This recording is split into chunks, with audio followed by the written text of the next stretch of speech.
최근 튀르키예로 국호를 바꾼 터키의 이스탄불, 이곳의 한 여성이 한국인들에게 나는 냄새는 정말 참을 수가 없다며 울분을 터뜨리고 있는데요. 세계에서 가장 채취가 없기로 유명한 한국인들인데 이 여성은 대체 무슨 이유로 한국인들에게 나는 냄새에 기겁을 하고 있는 것일까요? 안녕하세요. 저는 터키 이스탄불 출신의 네일라라고 합니다. 저는 얼마 전까지만 해도 한국이라는 단어만 들어도 눈물이 날 뻔한 적이 있었습니다. 기쁨 때문이 아니라 경멸 때문이었죠. 저는 한국인들이 오만한 위선자라고 생각했습니다. 저는 그들의 글로벌 이미지가 신중하게 다듬어진 사기라고 생각했어요. 그리고 무엇보다도 제가 그에 대한 증거를 가지고 있다고 믿었습니다. 저는 한국 남자와 사귄 적이 있었는데 그 남자는 한국에 대한 모든 환상을 깨뜨렸기 때문입니다. 참 이상하죠? 제가 어렸을 때까지만 해도 저는 한국의 열렬한 팬이었는데 한국인 한 명이 제 한국에 대한 환상을 모두 산산조각 낸 셈이었거든요. 매일 아침 저는 머리를 빗으며 K-팝을 듣곤 했습니다. 저는 한국 아이돌 포스터로 벽을 장식했고 잠자리에 들기 전 기도하듯 한국어 모음 연습을 했습니다. 정말로 저에게 한국은 단순한 나라가 아니었습니다. 세련되고 우아하며 절제되고 깨끗한 꿈이었죠. 그래서 이스탄불에서 열린 K컬처 팬 이벤트에서 한국인 남자친구를 만났을 때 저는 제 꿈꿔오던 것들이 실현된 것 같아 너무나도 기뻤죠. 하지만 그렇게 그와 진지한 만남을 이어나가면서 저는 그가 제가 기대했던 것과는 다른 사람이었다는 것을 곧바로 인지하게 되었습니다. 그는 키가 작고 과체중이었으며 매일 똑같은 후드티를 입곤 했거든요. 키가 크고 세련되고 옷도 잘 입는 한국 남자들과는 정반대의 모습이었죠. 심지어 그의 치아는 버려진 피아노 건반처럼 노랗고 비뚤어졌습니다. 그리고 냄새, 그의 몸에서 나는 채취는 정말 참을 수가 없었어요. 그는 통 씻지를 않는지 냄새가 저주처럼 옷에 달라붙어 있었거든요. 그래도 저는 그에게 기회를 주었습니다. 한국 남자들은 TV 속의 깔끔하고 세련된 이미지와는 달리 피상적인 것에는 신경 쓰지 않는 것 같다고 생각했어요. 그래도 한국인들은 착하고 로맨틱하기로 유명하기에 저는 그의 진실된 내면의 모습을 기대했죠. 하지만 상황은 더 나빠졌습니다. 훨씬 더 나빠졌습니다. 그는 한국인들은 특별한 날이 아니라면 양치질을 하지 않는다고 말한 적이 있는데 양치를 많이 할수록 치아가 손상될 뿐이다라고 말하며 당당하게 시체 썩는 듯한 구취를 풍기더군요. 또 한 번은 자신이 실수로 바닥에 떨어뜨린 치킨 조각을 집어 후드티 소매로 먼지를 털어내고 눈 하나 깜빡이지 않고 먹는 모습을 보이기도 했어요. 그가 한국인임에도 한국어를 한마디도 할 수 없다는 것도 이상했죠. 나는 민족적으로는 분명 한국인이 맞아 라고 그는 주장했습니다. 하지만 나는 중국어만 할 수 있어. 나는 한국 내의 소수민족이거든. 한국은 사실상 중국의 위성국가이므로 한국인들은 한국어와 중국어 중에 선택해서 배울 수 있고 우리 부모님은 내게 세계적으로 더 유용하고 대우받는 중국어를 가르쳐 주셨지. 한국에 소수민족이 있었다니 이건 처음 접하는 정보였습니다. 그러다 일이 터지고 맙니다. 그는 광장 근처에서 갑자기 유료 화장실을 가기 위해 돈을 낭비하고 싶지는 않다라며 갑자기 공공장소 길거리 한복판에서 소변을 보기 시작하는 거 아니겠어요? 사람들이 응시했습니다. 한 어머니가 아이의 눈을 가렸지만 그는 여전히 천하태평이더군요. 제가 그의 믿을 수 없는 행동에 넋이 나가 있자 그는 한국에서는 다들 공공장소에서 대소변을 보고 이게 일반적인 행동이다라며 자신의 문화를 존중해달라고 요청하더라고요. 결국 저는 더 이상 참지 못하고 그와의 이별을 고하고 맙니다. 그리고 저희 한국에 대한 집착은 완전히 식었습니다. 포스터를 찍고 재생 목록을 삭제한 후 다시는 한국 문화에 빠지지 않겠다고 다짐했습니다. 만약 이게 한국인이라면 저는 스스로에게 말했습니다. 그럼 나는 그들을 더 이상 존경하지 않을 거야. 그러다 제가 다시금 한국에 대한 호기심을 가지게 되었던 날이 있습니다.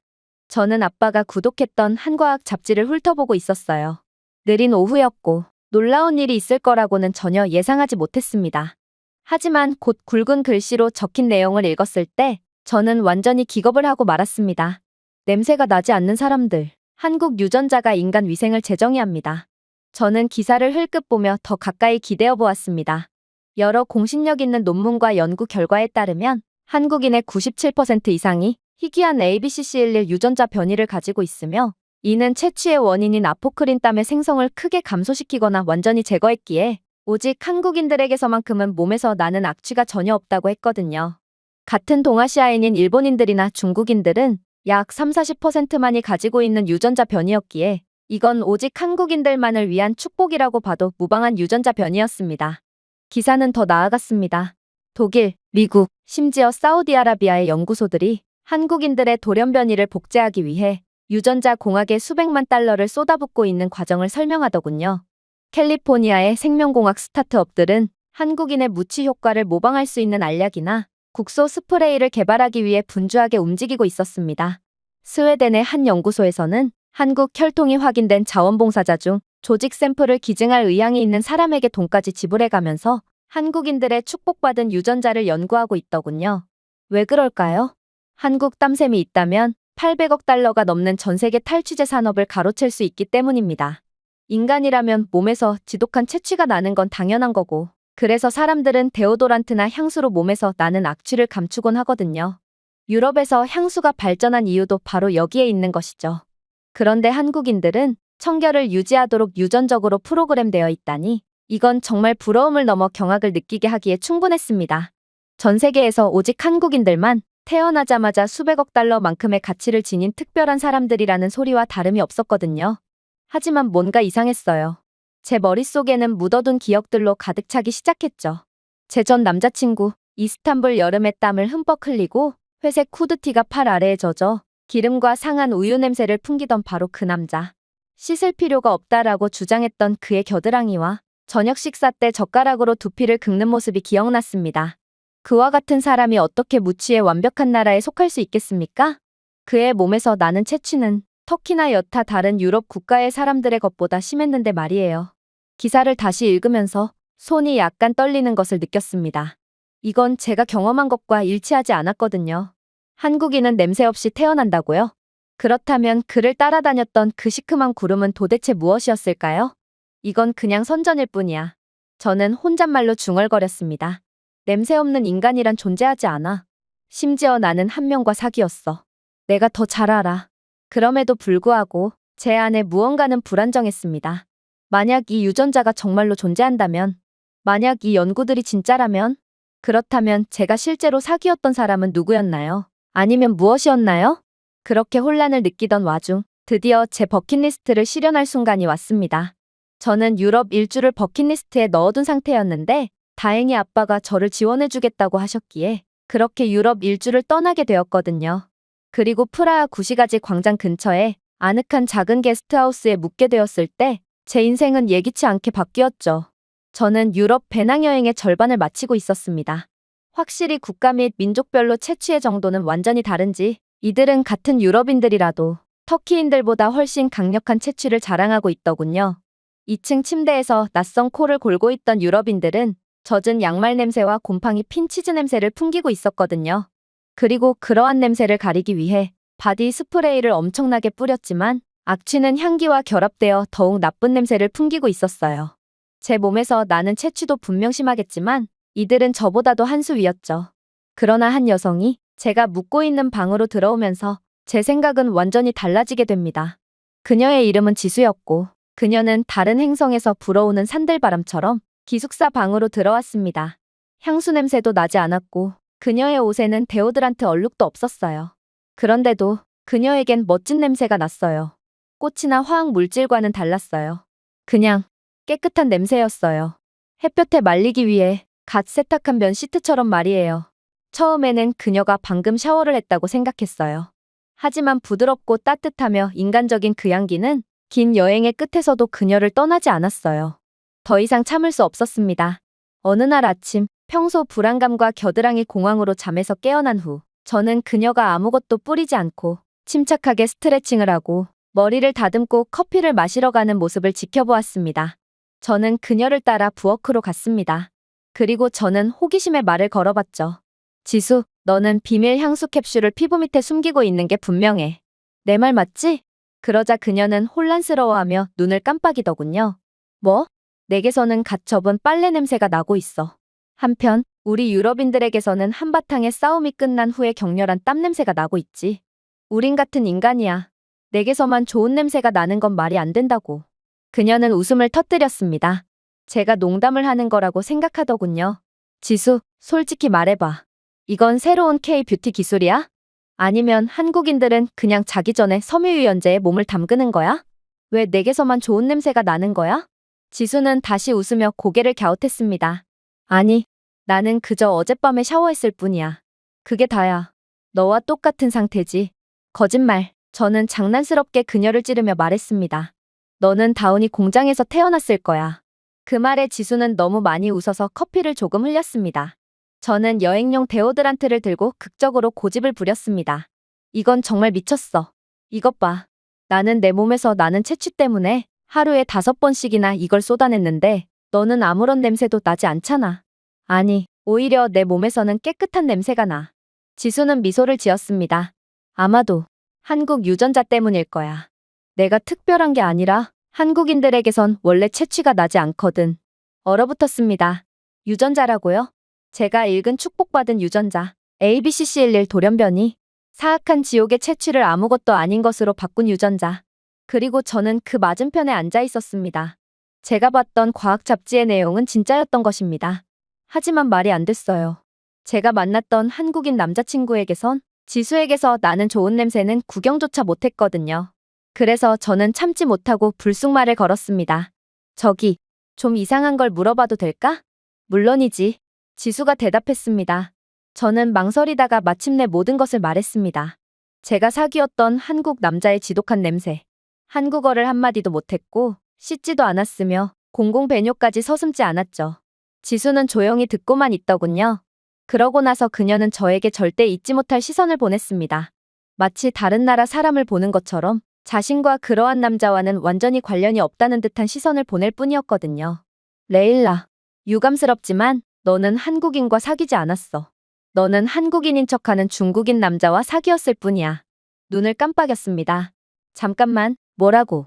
그런 일은 생각보다 더 자주 일어나. 특히 유럽과 동남아시아에서 그렇지. 일부 중국 남성들은 한국인이 신뢰와 호감의 지위와 같다는 것을 깨달았어. 그래서 그들은 한국인인 척하며 전 세계의 한국인에 대한 호감과 특별 대우를 그대로 가로채가고 있지.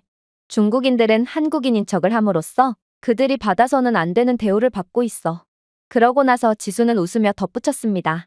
그가 내게 한국어를 한 적이 없다고 했지? 절대로 없어. 그는 민족적으로 한국인이지만 소수민족이기 때문에 중국어만 한다고 말했거든. 그러자 지수는 폭소를 하더군요. 어떤 한국인도 그런 말을 하지 않을 거야. 애초에 한국은 단일민족으로 구성되어 있는데 어떻게 소수민족 따위가 존재할 수가 있겠어? 한국인이면서 한국어를 못한다고? 그건 이탈리아 사람이라고 주장하면서 파스타를 먹지 않는 것과 같아. 말도 안 되는 소리라는 거지. 눈을 깜빡였습니다. 그는 또한 아침에 양치질하는 것은 그저 선택사항이라고 말했어.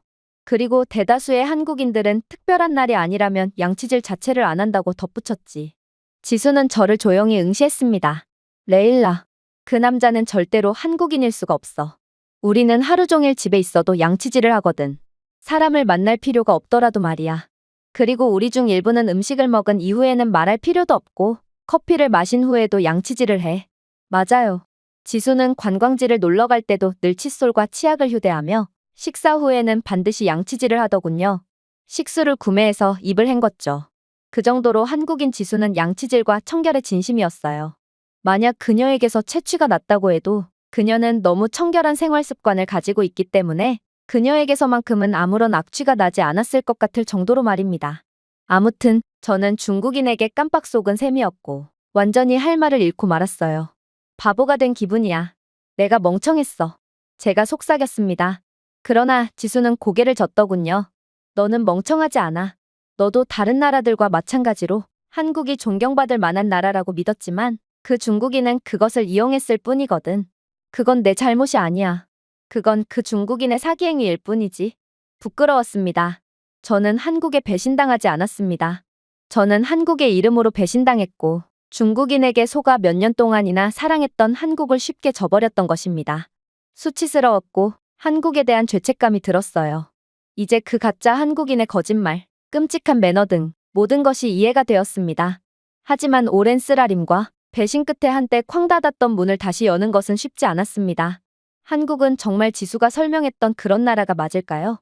여전히 깨끗하고 친절하며 존경스러울까요? 그날 밤 천장을 바라보며 깨어있을 때 저는 분노도 혼란도 아닌 그리움 같은 이상한 느낌을 받았습니다. 한때 사랑했던 한국에 대한 그리움 말이에요. 아무튼 지수와 저는 유난히 잘 어울렸습니다. 저와 지수와의 공통점은 그저 저희 둘 다 혼자 여행하는 여성들이라는 것만이 아니었습니다. 그것은 저희의 성격에 말로 표현되지 않는 더 깊은 무언가였습니다. 카페에서 커피를 마셨을 때 저는 제가 주문한 커피에 대한 값은 제가 지불하려고 했어요. 하지만 그때 지수가 나서더군요. 그러고는 이번에는 자신이 사겠다며 제 커피에 대한 가격까지 전부 지불해버렸습니다. 사실 터키에도 이러한 한국과 비슷한 문화가 일부 존재합니다. 남에게 먼저 대접을 해주면 상대방도 언젠가는 은혜를 갚는 것이죠. 그러나 저는 유럽 일주를 하면서 유럽의 개인주의 문화에 익숙해져서 그런지 저는 당연히 제가 주문한 것들은 제가 결제를 하는 것이 맞다고 생각하게 되었죠. 그러나 한국인 지수는 개인주의 문화권을 여행하면서도 계속해서 남을 위하는 따뜻한 마음가짐을 유지하고 있었습니다. 그 외에도 저는 지수와 프라하에서의 여행을 함께하면서 이상하게도 그녀에 대한 친밀감을 느꼈어요. 저희는 마치 10년은 알고 지낸 사이처럼 잘 맞았죠. 제가 이 사실을 지수에게 털어놓으니 지수는 눈을 반짝이며 즉시 고개를 끄덕이더군요. 그건 실제로 우리가 가깝기 때문이야. 몰랐어? 한국과 터키는 형제국가잖아. 맙소사, 그녀는 그것을 기억하고 있었습니다. 당연히 저도 알고 있어요.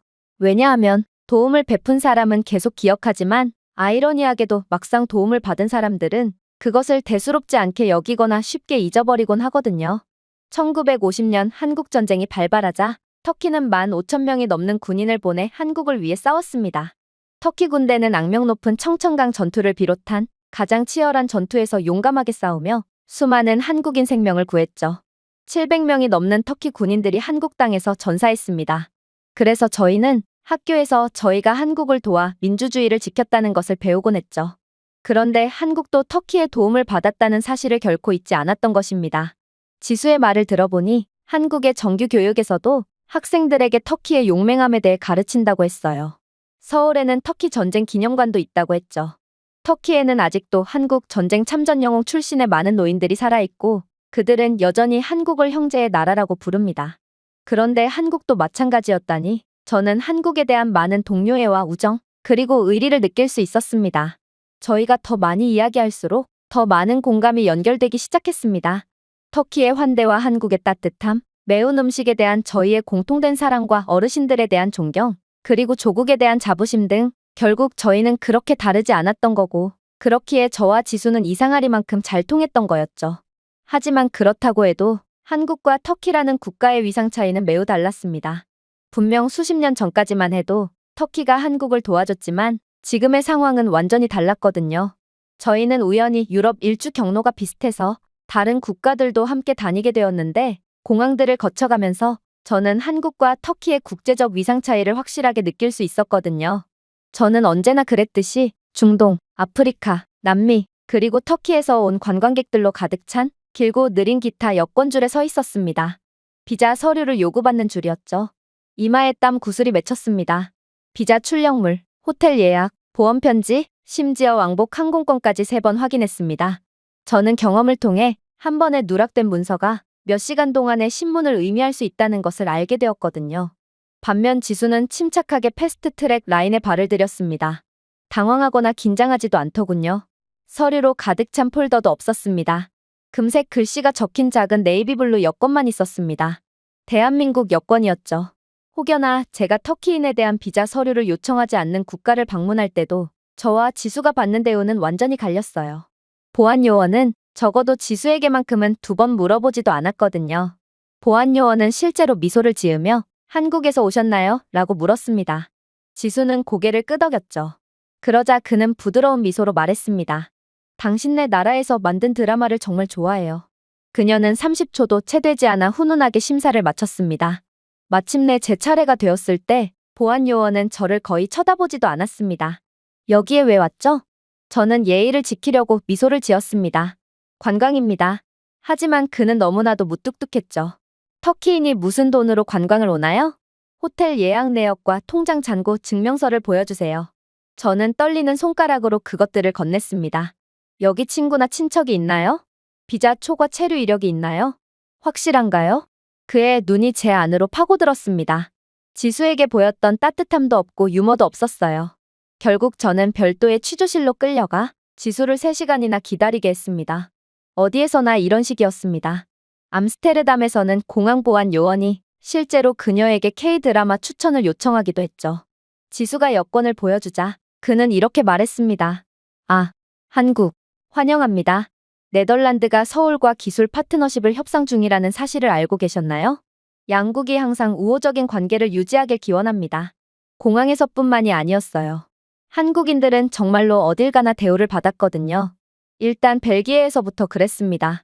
브뤼셀의 백화점 매장 직원들은 적어도 터키인들에게는 디자이너 선글라스와 롤렉스를 착용하지 않으면 투명인간 취급을 하곤 합니다. 구매력이 없는 국가 출신이니 당연히 물건을 구매하지 않을 거라고 생각하는 거였죠.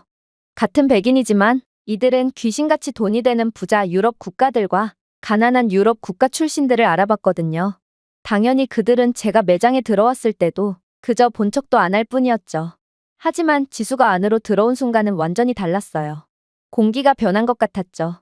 지수의 가방에 붙어있는 작은 태극기 키링을 본 매장 직원은 밝게 말하며 앞으로 달려갔거든요. 한국인이죠? 서울에서 왔어요? 지수는 수줍게 고개를 끄덕였습니다. 그는 마치 그녀가 왕족이라고 방금 발표한 것처럼 깍듯해졌죠. 저희 매장으로 오세요. 샘플 몇 개 드릴게요. 그는 여전히 제겐 관심도 없더군요. 피렌체에서 또 그런 일이 일어났습니다. 저희는 한경치 좋은 카페에 앉았습니다. 저는 미리 배워온 이탈리아어로 주문을 했죠. 웨이터는 제 눈도 마주치지 않고 조용히 받아 적더군요. 그러자 지수는 이탈리아인 직원의 불친절함에 망설이며 영어로 더듬었습니다. 카페라떼 한 잔 주세요. 그렇게나 불친절하던 웨이터는 즉시 미소를 짓더군요. 물론이죠, 부인. 다른 주문 있으신가요? 한국에서 오셨죠? 한국인들은 다들 매너가 좋더군요. 그럼 좋은 시간 보내세요. 그는 5분 후 그녀의 커피와 서비스로 제공해준 무료 케이크 한 조각을 가지고 돌아왔습니다. 나중에 알고 보니 한국인들은 매우 매너가 좋기로 유명한 사람들이고 또 한국 문화의 전 세계적인 인기 때문인지 한국에 대한 전 세계의 호감도도 상당히 높기 때문에 모든 국가들이 한국을 좋아하는 중이라고 하더라고요. 그리고 한국은 경제력도 뛰어난 부유한 국가이기 때문에 전 세계 모든 사람들이 한국인들에게 깍듯이 대우하며 부유한 한국인들을 섬기는 거라고 했어요. 실제로 몇몇 국가의 도시들은 한국인 관광객들이 없으면 지역 경제 기반 자체가 없어져서 망해버린다고 할 정도로 한국인들의 영향력은 정말 대단했죠. 그야말로 한국인 지수가 어딜 가나 대우를 받는 이유가 있던 것입니다. 솔직히 현타를 느끼기도 했어요. 그래서 한탄을 하기도 했죠. 유럽인들은 다들 너를 사랑하더라. 제가 조용히 말했습니다. 이 사람들 말이야. 그들은 단지 한국인이라는 이유만으로 너를 존경하고 있어. 심지어 나는 그들과 같은 백인임에도 그들은 내게 푸대접을 할 뿐이지 마치 보이지 않는 왕관을 들고 다니는 것 같아. 내가 가는 곳마다 문이 열리고 사람들의 눈빛이 달라지거든. 낯선 사람들조차 내게 환영의 미소를 짓지. 하지만 나는 달라. 나는 어딜 가나 매번 의심받는 여권을 가진 또 다른 의심스러운 외국인일 뿐이야. 지수는 제 손 위에 부드럽게 손을 얹었습니다.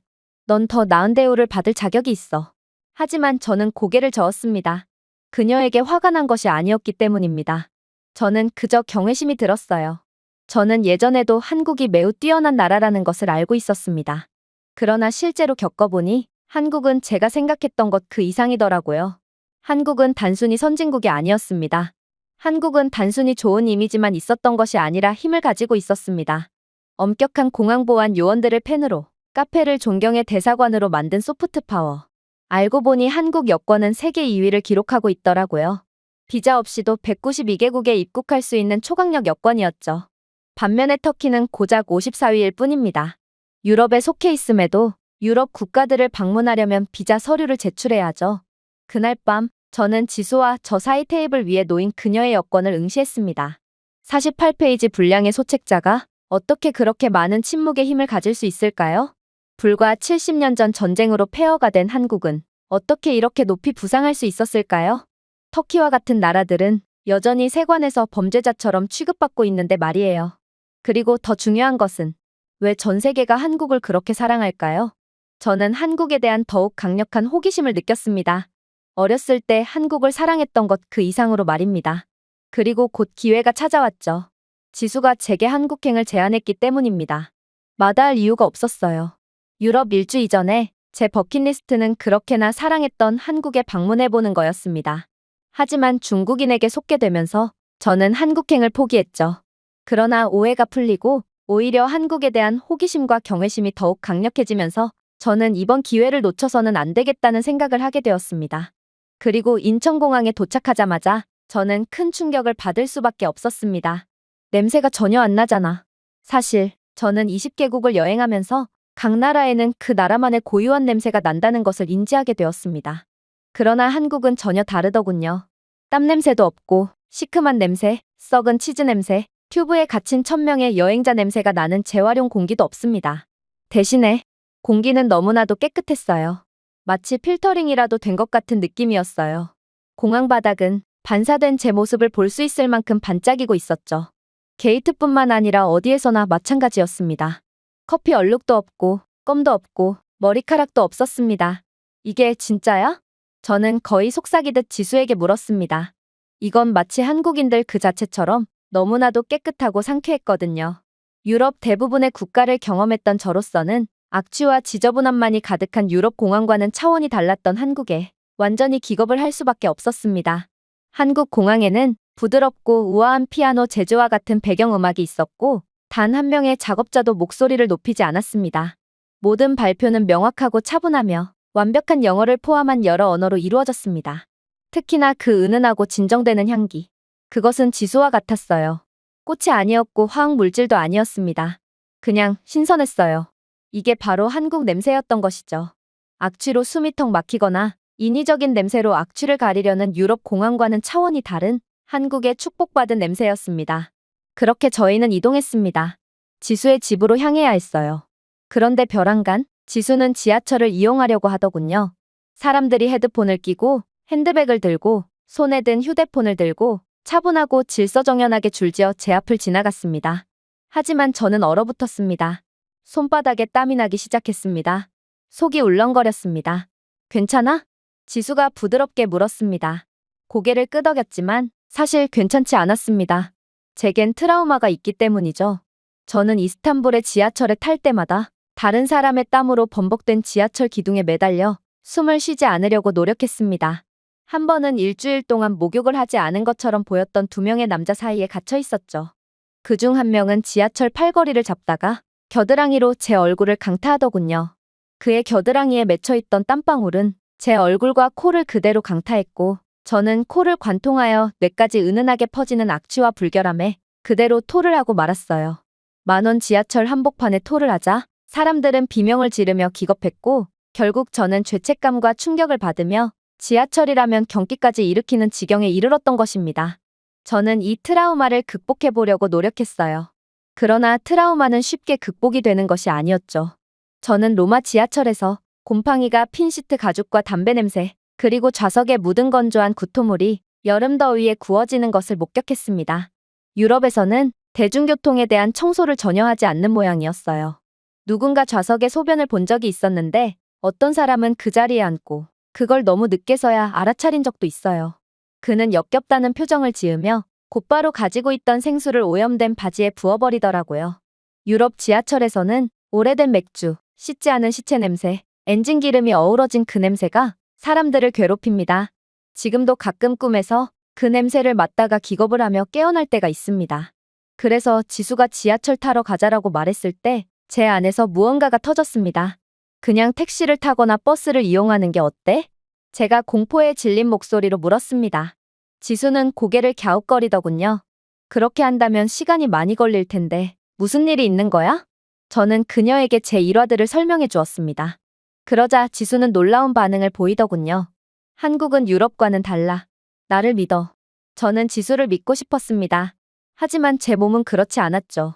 제가 아는 모든 지하철은 최악의 상황을 예상하도록 훈련시켜 주었습니다. 악취, 더러움, 공기 부족 등을 말입니다. 하지만 한국은 언제나 저를 놀래키곤 했어요. 그래서 저는 용기를 내기로 했습니다. 그러고는 심호흡을 하며 앞으로 나아갔죠. 저는 가슴에 숨을 꽉 들이쉬고 한국의 지하철에 올라탔습니다. 하지만 제가 기대했던 일은 일어나지 않았어요. 한국 지하철에서는 악취가 전혀 나지 않았거든요. 공기는 전혀 무겁지 않았습니다. 말도 안 되는 일이었어요. 지금은 한국의 출퇴근 시간인지 지하철 내부는 만석이었거든요. 하지만 지하철 내부의 공기는 이상하리만큼 깨끗했습니다. 저는 혼란스러워하며 더 깊이 숨을 들이마셨습니다. 아무 냄새도 나지 않았어요. 아니, 고급 호텔에서만 볼 수 있는 신선한 섬유유연제 냄새에 희미한 흔적이 있었습니다. 근처에 있는 누군가는 고급 섬유유연제를 사용했을 가능성이 높지만 냄새를 가리는 데 사용되는 강력한 유럽산 향수는 사용되지 않았습니다. 미묘했습니다. 바삭바삭하고 기분이 좋았습니다. 그리고 가장 충격적인 것은 채취가 없었다는 것입니다. 전혀 없었습니다. 수십 명의 낯선 사람들로 둘러싸인 꽉 찬 지하철 안에서도 제가 항상 대중교통과 연관지어 생각했던 신맛 나는 끈적끈적한 냄새를 내는 사람은 단 한 명도 없었습니다. 모두가 깔끔하게 옷을 입고 있었습니다. 깨끗한 옷, 기름기 없는 머리카락, 땀 얼룩 하나 보이지 않았습니다. 그들의 피부는 신선해 보였어요. 저는 지수에게 돌아서서 속삭였습니다. 이건 진짜일 리가 없어. 그녀는 미소를 지었습니다. 이제야 내 말을 믿겠어? 천장을 올려다보니 작은 직사각형 통풍구가 조용히 윙윙거리는 이상한 것을 발견했습니다. 저게 뭐야? 제가 물었습니다. 그건 지하철 AI 공기 정화 시스템이야.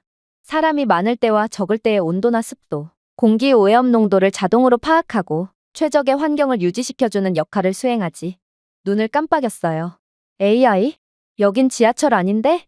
응. 이제 한국의 모든 지하철 노선에는 이런 것들이 있어. 공기 중 박테리아를 걸러내고 냄새를 중화시키며 실내의 혼잡도에 따라 습도와 온도를 자동으로 조절하지. 한국의 모든 대중교통에서 찾아볼 수 있어. 마치 공상과학 소설 속에 있는 것 같았어요. 유럽에서는 환기 시스템 따위는 기대조차 할 수가 없고 대부분의 경우 시체 냄새가 나는 좁은 열차에서 몇 안 되는 공기를 두고 옆자리 승객과 경쟁해야 합니다. 하지만 여기는 달랐어요. 한 한국인 할머니가 휴지를 떨어뜨리더니 즉시 집어들고 쓰레기통을 찾을 때까지 손에 들고 있는 것을 보았습니다. 사람들이 기차에서 케밥을 먹고 포장지를 두고 갔던 베를린이 생각났습니다. 문 근처에 구토물이 섞인 맥주 웅덩이가 있던 런던이 생각났습니다. 그리고 저는 다시금 한국인들의 유전자를 떠올리게 되었죠. 대부분의 한국인은 채취가 나지 않는 유전자를 가졌고 그보다 더 중요한 것은 한국인들은 늘 규칙을 준수하고 청결한 유전자까지 갖춘 것 같았습니다. 한국인들은 매일 샤워를 하는 걸로도 모자라 때로는 2번 샤워를 하기도 합니다. 그리고 반드시 규칙을 지키며 쓰레기를 아무데나 버리는 일 따위는 절대로 없죠. 이게 바로 한국인들의 유전자가 특별한 진짜 이유였습니다. 이들은 그저 채취가 없는 유전자만 가진 것이 아닌 신이 내린 무결점의 유전자를 가지고 있던 거였죠. 그러나 놀라운 일은 여기서 끝이 아니었습니다. 한국인들은 놀랍도록 정직했거든요. 한국의 지하철은 10,000원이었기에 저는 하차역에서 제대로 내릴 수는 있을까 싶어 긴장감이 들었어요. 그런데 한국인들은 독심술이라도 썼는지 사람의 생각을 읽는 능력까지 갖추고 있더군요. 지수가 이번 역에서 내리려는 듯 지하철 객실 문을 쳐다보자 그렇게나 꽉 차 있던 한국인들은 누가 먼저랄 것도 없이 자리를 비켜주며 저희를 위한 길을 터주었거든요. 심지어 저는 그렇게 하차를 하다가 실수로 지갑을 떨어뜨리기까지 했는데요. 저는 지갑을 떨어뜨렸다는 사실 자체도 전혀 눈치채지 못했지만 그렇게 열린 객실문 사이로 제 지갑이 밖으로 날아오더군요.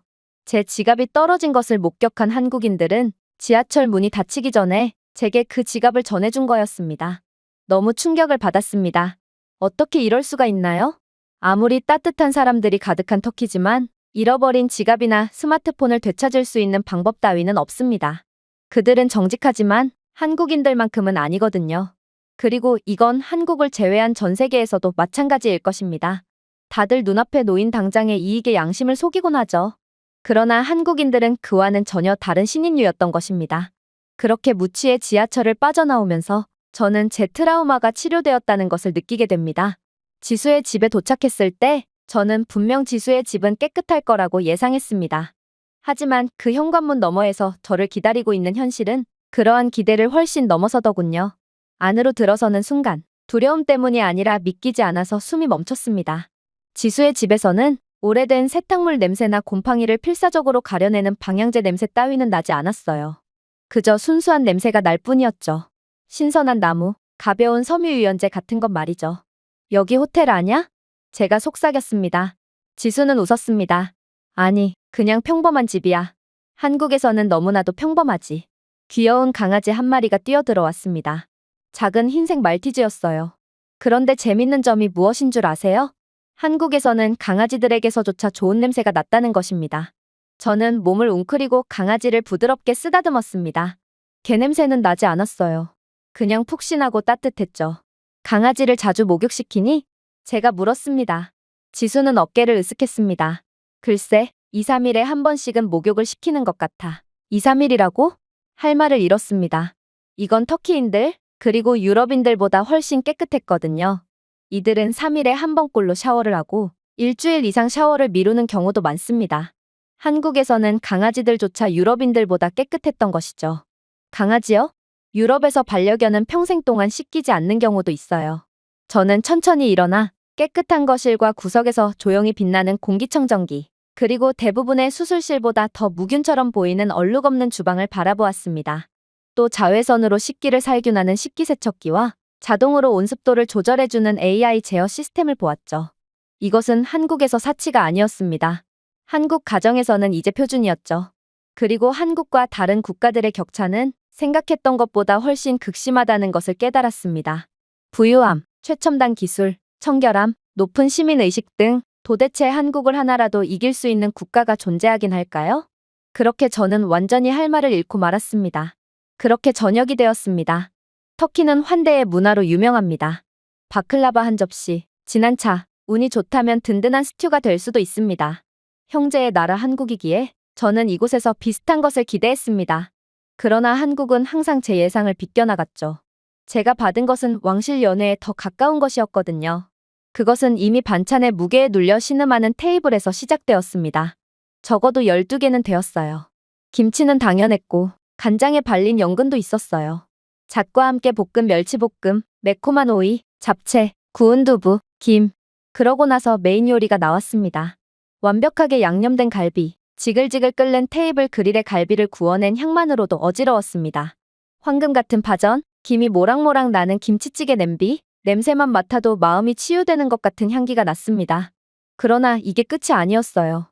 곧 프라이드 치킨과 양념치킨이 나왔거든요. 심지어 지수의 어머니는 손님인 제가 배가 부르지 않을 경우를 대비해 족발을 추가적으로 주문했고 삼겹살까지 굽기 시작하더군요. 이미 배가 부른 상태였어요. 하지만 이 집에서는 거절하는 것이 선택사항에 존재하지 않았습니다. 제가 속도를 늦출 때마다 지수의 어머니는 부드럽게 웃으며 말했습니다. 조금 더 먹어. 저는 더 많이 먹을 수밖에 없었습니다. 그리고 더 많이. 어느 순간 저는 당황한 표정으로 지수를 바라보았습니다. 한국에서는 이게 정상이야?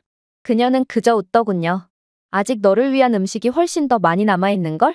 식혜와 과일, 떡 등 아직도 많은 음식들이 너를 기다리고 있어. 결국 저는 도저히 더 먹을 공간이 남아있지 않아서 화장실을 가는 척하며 지수의 방으로 도망가버리고 말았습니다. 한국에서 손님들에게 제공하는 음식은 단순한 음식이 아니었어요. 이것은 사랑이었습니다. 아무도 저를 짐처럼 느끼게 하지 않았습니다. 개인주의 문화가 극심한 몇몇 유럽 국가들에서는 물 한 잔을 부탁했다간 가격표가 적힌 금액을 청구받곤 한다고 합니다. 아무리 친구 사이라도 말이죠. 함께 저녁 식사란 모두가 각자의 요리를 나누고 청구서에 대해 논쟁하는 것을 의미합니다. 마음껏 드세요는 종종 아무것도 만지지 마세요를 의미하죠. 하지만 여기 한국은 달랐어요. 저를 만난 적이 없는 한 여성이 마치 잃어버린 딸인 것처럼 저에게 먹을 것을 나눠주고 있었습니다. 그리고 저는 한국과 터키는 분명 비슷한 문화와 생각을 가지고 있지만 모든 면에서 한국이 우위에 있다는 것을 확신하게 됩니다. 그렇게 한국에서 최고의 경험을 했던 저는 시간이 지나 다시 터키로 돌아오게 되었습니다. 그리고 이스탄불 공항에서 비행기에서 내리는 순간 저는 그것을 느꼈죠. 기압이나 시차가 아닙니다. 그것은 냄새였습니다. 공기 자체가 무거웠어요. 땀이 천에 스며들어 발효되는 것 같은 냄새가 나더군요. 깜짝 놀라 눈을 깜빡였습니다. 원래 이랬나요? 아무래도 저는 그 짧은 찰나에 한국에 익숙해진 모양이었어요. 저녁 식사거리를 구매하기 위해 들어간 빵집에서 제빵사는 밀가루로 덮인 맨손으로 반죽을 하면서 담배를 피우고 있더군요. 페이스트리 주위에 파리가 돌고 있었지만 아무도 신경 쓰지 않았습니다. 아무도 불평하지 않았습니다. 정상적이었기 때문입니다. 이것이 바로 제가 자라온 환경입니다. 한국을 경험하기 전까지는 저 또한 이러한 것들을 보고 별로 이상하다고 생각하지 않았죠. 하지만 지금은 달랐어요. 저는 한국에서 다른 것들을 보았거든요. 저는 한국에서 규율을 보았습니다. 질서를 보았습니다. 결국 저는 눈물을 흘리고 말았어요. 제 나라가 싫어서가 아닙니다. 하지만 제 인생에서 처음으로 저는 문명화된 국가가 어떤 느낌인지 진정으로 이해하게 되었기 때문입니다. 제가 준비해온 내용은 여기까지입니다. 끝까지 시청해주셔서 진심으로 감사드리며 여러분들의 구독과 좋아요, 알림 설정은 영상 제작에 큰 힘이 됩니다. 이상 세모튜브였습니다.